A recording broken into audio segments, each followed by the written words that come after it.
మీకు తెలిసిన ప్రపంచంలో మొట్టమొదటి పుస్తకం ఏది? ప్రపంచంలో మొట్టమొదటి పుస్తకం ఏది? ప్రపంచంలో ఒక పుస్తకం ఉంది, దాని పేరు బ్రిటానికా ఎన్సైక్లోపీడియా, విజ్ఞాన సర్వస్వ గ్రంథం. ఆ గ్రంథము మనం రాసింది కాదు, భారతీయులు రాసింది కాదు. ప్రపంచంలో ఉండేటువంటి గొప్ప తత్వవేత్తలు అందరూ అందులో కొన్ని ఇమిడిచారు. అందులో రాసింది ప్రపంచంలో మొదటి పుస్తకం ఋగ్వేదం. ఋగ్వేదం పుట్టిన దేశం ఈ భారతదేశం. మిత్రులారా, ఏముంది ఋగ్వేదంలో? ప్రపంచంలో ఉండేటువంటి ప్రజలందరినీ, ఓ హిందువులారా, ఓ ముస్లిములారా, ఓ క్రైస్తవులారా, ఫలానా కులస్తులారా అని ప్రపంచ ప్రజల్ని సంబోధించలే. ఆ పుస్తకంలో ఏమని సంబోధించారు? సంగచ్చద్దం సంబద్ధం సంభో మనాంసి జానతాం. ఓ ప్రపంచ ప్రజలారా, మనందరం ఒక లక్ష్యం కోసం, గమ్యం కోసం పరిగెత్తాలి. భుజం కలిపి, కదం కలిపి ఆ లక్ష్యము, ఆ గమ్యం కోసం పరిగెత్తుదాం అని ప్రపంచ ప్రజల్లో మానవతావాదాన్ని నింపినటువంటి ఋగ్వేదం పుట్టినటువంటి దేశం భారతదేశం. మిత్రులారా, చప్పట్లు కొట్టండి. మిత్రులారా, మనం ఈ దేశంలో పుట్టాం. మనం చెప్పుకునేటువంటి గ్రంథాలు, మనం చెప్పుకునేటువంటి మహనీయులు, వాళ్ళ యొక్క జీవితంలో ఉండే కొన్ని గాథలు, కథలు వింటుంటే హృదయం స్పందించి చప్పట్లు కొట్టడం అనేది ఒక ఆనవాయితీ. నా కోసం చప్పట్లు కొట్టద్దు. ఏమండి, ఈ ఋగ్వేదం ఎప్పటిది, నిన్నటిది కాదు, 5000 సంవత్సరాల కాలం నాటిది. మిత్రులారా, దేశం 1947 దేశానికి స్వాతంత్రం వచ్చిన తర్వాత మొదటి ప్రధానమంత్రి ఎవరండి? జవహర్లాల్ నెహ్రూ దేశానికి ప్రధానమంత్రి. ఎన్నేళ్ళు పరిపాలించాడు? 18 ఏళ్ళు పరిపాలించాడు. మీరు చెప్పండి, ఏదైనా గ్రామంలో నెహ్రూ విగ్రహం కనబడుతుందా? నేను నెహ్రూ అనుచరుణ్ణి అని చెప్పుకునే వాళ్ళు ఎవరైనా ఉన్నారా? నెహ్రూలాగా వేషం వేసి గులాబీ పువ్వు పెట్టుకుని ఏమండి పిల్లల్ని ఎత్తుకుని ముద్దాడే దృశ్యాలు కనిపిస్తున్నాయా? ఏమండి, 18 ఏళ్ళు ఏలిన ప్రధానమంత్రిని ఈ దేశం కానలేదండి. ఈ దేశ ప్రజలు గుర్తుపెట్టుకోలే. కానీ ఎవరిని గుర్తుపెట్టుకున్నారు దేశంలో మిత్రమా? 18 లక్షల సంవత్సరాల క్రితం, ఇప్పుడు కాదు, 18 లక్షల సంవత్సరాల క్రితం భూమి మీద నడిచిన రాముణ్ణి గుర్తుపెట్టుకున్న దేశం భారతదేశం. మిత్రులారా, రాముడు అంటే హిందువుల దేవుడు అని అనుకుంటున్నారు మీరంతా. కాదు సుమా, రాముడు అంటే హిందువుల దేవుడు కాదు. కశ్మీర్ యొక్క ముఖ్యమంత్రి ఫరూక్ అబ్దుల్లా యొక్క వ్యాఖ్య వచ్చింది, మధ్య వినుంటారు, ఒకసారి చూడండి. మీ యొక్క యూట్యూబ్లో కానీ గూగుల్లో సెర్చ్ చేయండి.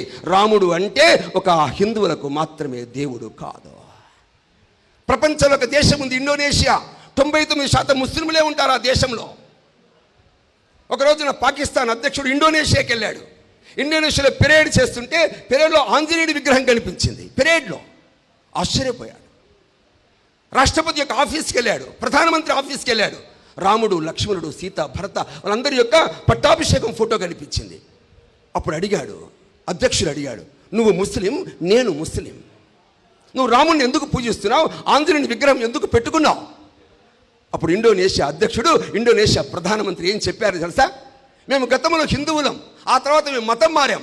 ఏమండి, మేము మతాన్ని మార్చుకున్నాం, కానీ రాముణ్ణి మార్చుకోలేదు, మేము ఆంజనేయుని మార్చుకోలేదు. మిత్రమా, ఎవరి రాముడో తెలిసిన? 13 ఏళ్ల పాప రామ రామ అని పిలుస్తుంటే రాముడు వస్తాడమ్మా అని నాన్న చెప్తే రామ అన్నది రాముడు రాడే. 23, 33, 43, 53, 93 ఏళ్ల వయస్సులో రామ అంటే కొండలు కోనలు ప్రతిధ్వనిస్తుంటే రాముడు వచ్చి ఆ శబరి దగ్గర ఎంగిలి రేగు పండ్లు తిని ఏమండి శబరిని మాతగా తల్లిగా భావించిన రాముడు పుట్టిన దేశం భారతదేశం. మిత్రులారా, రాముడు అడిగాడా శబరిని, శబరి నీ క్యాస్ట్ ఏంటి? రేగు పండ్లు పెడుతున్నావు బాగానే ఉంది, నీ క్యాస్ట్ ఏంటి అడిగాడా? ఏమండి, 18 లక్షల క్రితం ఏమండి మన రామాయణంలో నీ కులము గురించి ప్రస్తావన లేదు సమాజంలో. మిత్రులారా, అడవికి రాజైనటువంటి గుహుడు రామ లక్ష్మణ సీతల్ని గంగానది దాటించాడు. నదిని దాటించిన గుహుని ఆలింగనం చేసుకున్నాడు. మీకు తెలిసిన ప్రేమకి సంకేతంగా ఆ గుహుణ్ణి అయోధ్యలో పట్టాభిషిక్తుడై రారాజుల వరుసలో గుహుణ్ణి కూర్చోపెట్టుకున్న రాముడు పుట్టిన దేశం భారతదేశం. మిత్రులారా, తండ్రి చనిపోతే పెద్ద కొడుకుగా అంత్యక్రియలు చేయాలి, కానీ చెయ్యలే, అడవిలో ఉండిపోయాడు. కానీ సీతను ఎత్తుకుపోతున్న వేళ రావణాసుడితో యుద్ధం చేసిన జటాయు అనేటువంటి నీచమైన జన్మలో పుట్టిన పక్షి చచ్చిపోతే ఆ పక్షిని ఓదార్చి ఆ పక్షిని తన తొడపైన కూర్చోబెట్టుకుని ఆ పక్షికి తండ్రి కంటే మించిన శ్రాద్ధకర్మలు చేసిన రాముడు పుట్టిన దేశం భారతదేశం. మిత్రులారా, రాముడి తండ్రి దశరథుడికి ఎన్ని భార్యలు, ఎంతమంది భార్యలు? 200, 300, 400, 1000 ఎంతమంది భార్యలు ఉండి ఉంటారు? ఏమండి, రాముడు ఇంకొక పెళ్లి చేసుకుంటే ఎవరు అడిగేవాళ్ళు? ఎవరు అడిగేవాళ్ళు? ఆ రోజున రాముడిదే రాజ్యం కదా, ఎవరు అడిగేవాళ్ళు? కానీ ఎందుకు చేసుకోలేదు?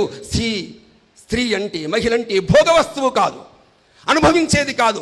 రాబోయే రోజుల్లో స్త్రీకి మాన్యత ఇవ్వాలి, గౌరవం ఇవ్వాలి, ఒక శక్తి ప్రదర్శగా ప్రపంచంలో చూపించాలి. ఆ విధంగా స్త్రీకి మాన్యతనివ్వడం కోసం ఏకపత్ని వ్రతాన్ని స్వీకరించిన రాముడు పుట్టిన దేశం భారతదేశం. మిత్రులారా, మీకు అర్థమవుతుందా? రాముడి వెనుక మీకు దేవుడు కనిపిస్తున్నాడా? మానవత్వం కనిపిస్తుందా? రాముడు లంకను గెలిచాడు, ఆక్రమించాడా? విభీషణునికి ఇచ్చేశాడు. వాలిని చంపాడు, ఆక్రమించాడా? అంగదునికి ఇచ్చేశాడు. మీకు ఇదేం కనబడుతుంది మిత్రులారా? దేశంలో ఎక్కడ ధర్మం ఉందో అక్కడ విజయం ఉండి తీరాలనుకున్నాడు. పుట్టింది ఉత్తర భారతంలో పుట్టాడు, దక్షిణానికి నడుచుకుంటూ వచ్చాడు. ఈ రోజున మీరు చూడండి, మేఘాలయాలు, అస్సాములో, నాగాలాండ్లో, అరుణాచల ప్రదేశ్లో 2 అన్నదమ్ముల పేర్లు ఉంటాయి. అన్నదమ్ముల పేర్లు, అన్న పేరు రామోస్, తమ్ముని పేరు లచోస్. ఇక్కడ రామయ్య, లక్ష్మయ్య, రామారావు, లక్ష్మణరావు. ఏమండి, దేశంలో ఇన్ని రకాల వైవిధ్యం ఉంటే అందరినీ కలుపుతున్న వాడు రాముడు కాడా? ఇక్కడ ఉత్తర భారతం నుంచి దక్షిణ భారతం వరకు అందరం ఒకటే అని భావించి, ఆ విధంగా రాముడు చెప్పాడు, స్త్రీ పురుషులిద్దరూ సమానంగా సమాజంలో ఎదగాలి సుమా. నిర్భాగ్యులు, పేదలు, దుఃఖితులు ఎవరు నా యొక్క రాజ్యంలో ఉండకూడదని భావించాడు. సమాజంలో, ఈ దేశంలో ఉండేటువంటి ప్రజలందరూ న్యాయం కోసం తప్పించాల్సిన అవసరం లేకుండా న్యాయబద్ధంగా జీవించాలని ఆశించాడు రాముడు. అందుకోసమే రాముడు ఈ సమాజంలో ప్రేమని, ఆత్మీయతని ప్రపంచానికి సాటి చెప్పాడు. అందుకే ఈ భూమి ఉన్నంత వరకు రాముణ్ణి గుర్తుపెట్టుకునే దేశం భారతదేశం. మిత్రులారా, రాముని కోసం చప్పట్లు కొట్టండి, దేవుడి కోసం చప్పట్లు కొట్టకండి, రాముడి కోసం చప్పట్లు కొట్టండి. కాబట్టి రాముడు దేవుడు మాత్రమే కాదు, రాముడు జాతీయ నాయకుడు సుమా. ఉత్తర భారతం నుంచి ఏమంటే దక్షిణ భారతం, ఈ దేశమంతా ఒక్కటే అని భావించిన వ్యక్తి. ఈ దేశంలో ఇంకొక వ్యక్తి జన్మించాడు. ఎవరతను? కృష్ణుడు. మీకు తెలిసిన అస్సాం, దాని పేరు అస్సాం కాదు, ఒకప్పుడు దాని పేరు ప్రాగ్జ్యోతిషపురం. ఆ ప్రాగ్జ్యోతిషపురంలో సుమారుగా 10,000 మంది అమ్మాయిలను ఎత్తుకుపోయాడు నరకాసురుడు. జైల్లో బంధించాడు. రోజు తప్పి రోజు అత్యాచారాలు చేశాడు, రేప్ చేశాడు. వాళ్ళందరినీ సత్యభామన్ కృష్ణుడు చంపేశారు. ఆడవాళ్ళు బయటకు వచ్చారు. ఆడవాళ్ళు అడిగారు కృష్ణుని, కృష్ణ, నువ్వు నరకాసురుని చంపేశావు, బాగానే ఉంది, కానీ మమ్మల్ని ఎవరు పెళ్లి చేసుకుంటారు? నువ్వెవరున్నావు? ఎక్కడి నుంచి వచ్చావు? నువ్వు ఏ జైల్లో ఉన్నావు? ఎవరు అత్యాచారం చేశారని తెలిస్తే మాకెవరన్నా మేము ఎవరికైనా ఇవ్వగలుగుతాము, మా పిల్లలు ఎవరికి ఇవ్వగలుగుతాం, తల్లిదండ్రులు అంటున్నారు.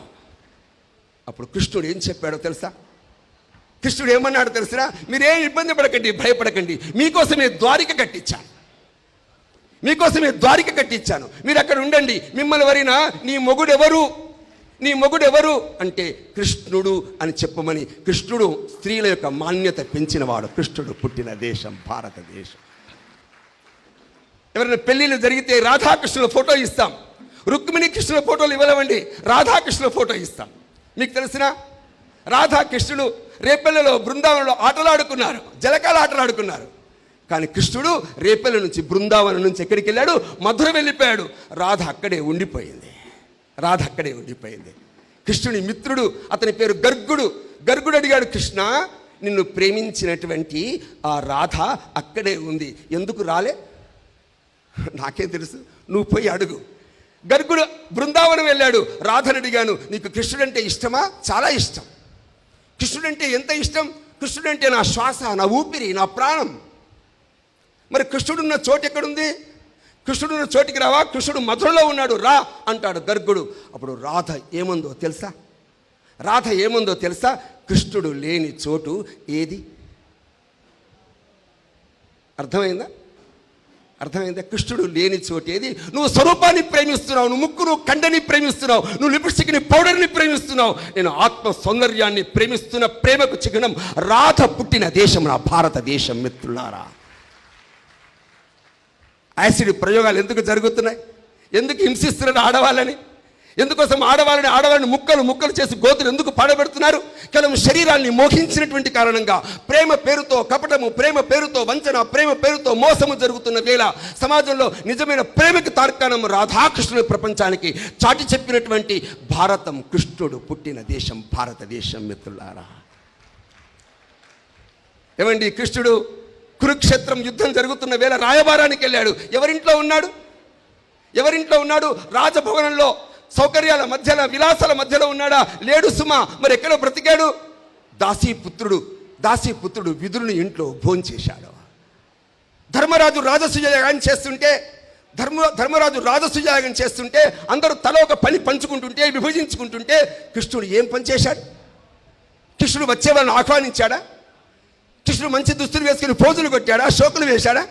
లేదు సుమా. అందరూ ఫలానా పని విభజించి పనిచేస్తుంటే కృష్ణుడు నిశ్శబ్దంగా అందరూ తిన్న ఎంగిలి విస్తర్లు ఎత్తి, ఏమండి, చిన్న పని పెద్ద పని ఉండకుండా డిగ్నిటీ ఆఫ్ లేబర్ని ప్రకటించినటువంటి వ్యక్తి కృష్ణుడు పుట్టిన దేశం భారతదేశం. మిత్రులారా, మీకు అర్థమవుతుందా? రామకృష్ణుడు.